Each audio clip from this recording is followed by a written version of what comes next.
I think China does play a critical role and on the demand side, and very much like this year, maybe China is a driver in a different way of the global oil demand because China's net growth of oil demand is drastically lower, not negative, drastically lower than 2023. Of course, 2023 was partially because of the rebound from 2022.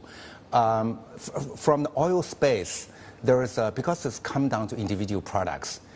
When you talk about gasoline, then you remember the heavy and the September number came out again, another milestone in terms of how much of the penetration of the electric vehicle EVs is 53%, which means slightly more than 1 out of 2 car sales in China now in September was EV.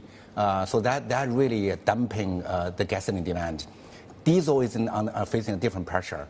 It's because of the state of economy. The third quarter was not doing very well in China, which is why it came to this massive financial and bank incentives, fiscal in a way.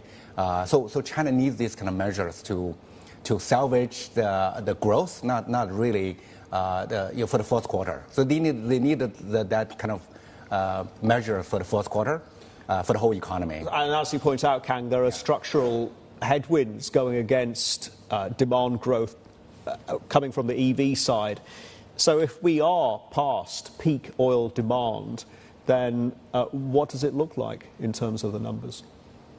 Yeah, the peak oil is kind of a fancy word, right? It is, indeed, China plays, again, critical role because China probably is the only developing country, if we still classify China as developing country, that is see the glimpse of the peak oil.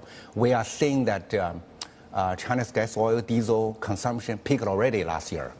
And that's kind of a big sort of thing, right, for the country and for the world. And China oil gasoline demand is slowing down and maybe peaking this year. So yeah, China is defining the global moment. It's not yet. No, the whole world is not peaking yet. We still need a few more years before the 2030 for the whole world to see the peak because there's a bunch of developing countries, the vast majority of developing countries, or all of them other than China, are still growing in oil demand. It's just China plus the developed world are seeing the peak and going down. So it's a balanced world.